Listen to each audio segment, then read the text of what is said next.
While you're here, let's go on this journey real quick. There's a woman, she posted a video on TikTok.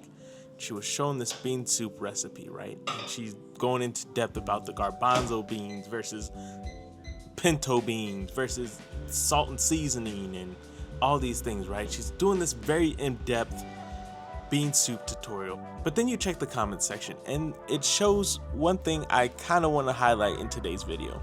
Someone asked the question, what if I don't like bean soup? I think this highlights a bigger precedent in society, the fact that we do not know how to interact with things that just simply aren't for us. So let me introduce to you the bean soup theory and why it's ruining my life and yours. Cheers.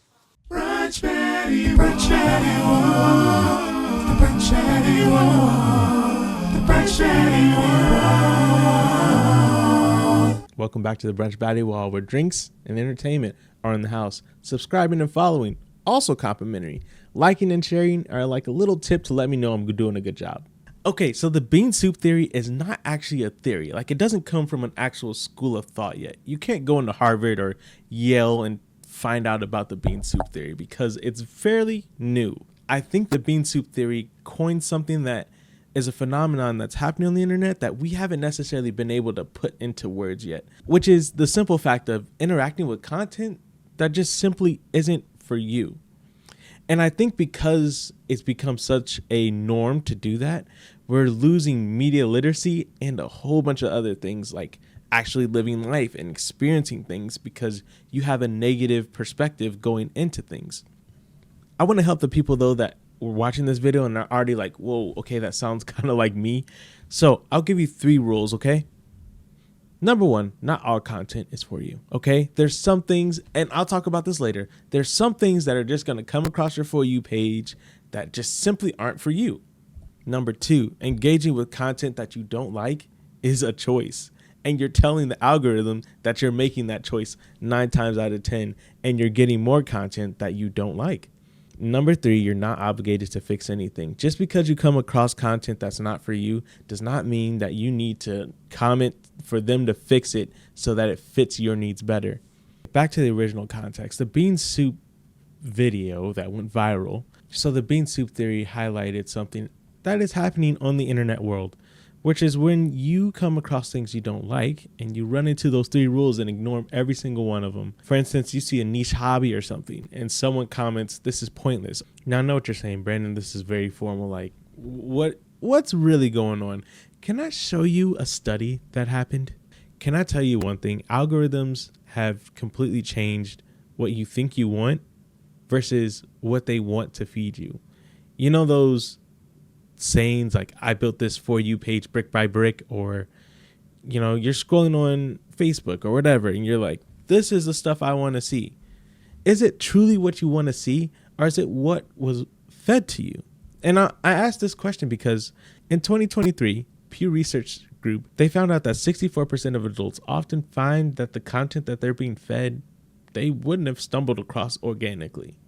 What that means is a person that hates bean soup can actually get a bean soup tutorial video. Now, albeit it could have been sarcasm, but at the same time, that person could have been getting content that they didn't necessarily want to engage with, because we're being pushed to all these algorithms and seeing stuff we don't want to see. But it's your choice on if you engage with it or not. I will say this, there's a balance to it as well. There is an opposite side of the wing where criticism can be out of pocket and completely uncalled for. It could also be very warranted, but with this bean soup theory, it can be weaponized. Where it's weaponized is more so on the thin line when creators are close to being canceled or did something very controversial and they're like, if you don't like it, you don't have to watch it. And it gets away from the whole accountability of things. The accountability that the internet, albeit, is really good for engaging with. If you want to be held accountable, you can be really held accountable on the internet. But we have to be very careful because suddenly the bean soup theory, while it is meant to protect niche spaces or things of that nature, it can also shield it from any negative feedback, which is also not the point. But it's also how we interact with people. Because get this, the research in 2024 done by the study of media engagement in Texas, they found out that the comment section, the comment section we all click on, we all see, it's become 43% more hostile over the years. That paired with someone weaponizing the bean soup theory and being more hostile back or more dismissive to constructive criticism, it doesn't make it any better. Okay, so I've thrown a lot at you, but I'm now about to get into the nitty gritty. This is why bean soup theory is ruining the simple pleasures in life. This is why I think it's ruining lives. And I don't know, I could be reaching for the stars here, but I feel like in this day and age, people are really struggling all across the board, right? Financially, everything just kind of, you know what I mean? It doesn't feel right. It doesn't feel like I'm 27. I don't feel like I inherited the world I thought I would have at 16. It just seems like everything's so negative. And I couldn't quite put my finger on why, but I feel like this bean soup theory is contributing a lot to how society feels. We're all on social media. We all see things.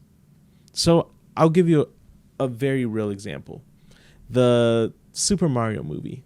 The amount of negative feedback I got just reading the comments, seeing people on social media that went to the movie and they hated it. It's always so interesting. Everywhere you go, any experience, and there's nothing that has 100% a great experience.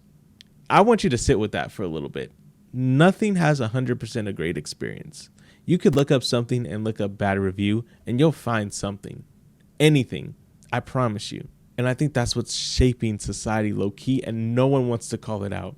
Because we as humans, we have this thing called negative bias where we give more weight to negative things than positive.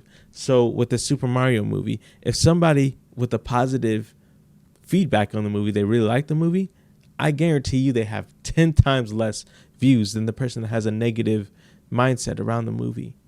And then you pair that with expectation bias, which is the idea that people go into things when they have more of a negative perception from other people, they will go in and specifically point out the flaws. They will not experience it for themselves. Whoa, my internet just went out. That's fun. I don't even know where I was heading with that. It's like you can't do these simple pleasures without seeing at least 5 to 10 comments or videos explaining why you shouldn't have enjoyed that. Or you shouldn't have had fun with that simple pleasure. You know what I mean? I feel like life is just kind of slowly going towards that. It's tough too because it's like I can't make a whole movement telling people to stop interacting with stuff that they don't like. You can't do that. It's going to be impossible. It's going to be a brick wall. I guess in the grand scheme of things, our parents were right. It really is these doggone phones. Oh, wow. That's just a little theory I randomly cared about.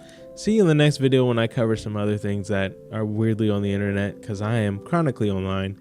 Anyway, I'll see you in the next video. You're covering the check, right? I mean, I came here to yap and talk about stuff because I'm chronically online, but you also could give me a suggestion to talk about something. That's all I'm saying. So I think you should cover the check. Anyway, yeah, you should probably cover the check. We went to this fancy brunch place for nothing.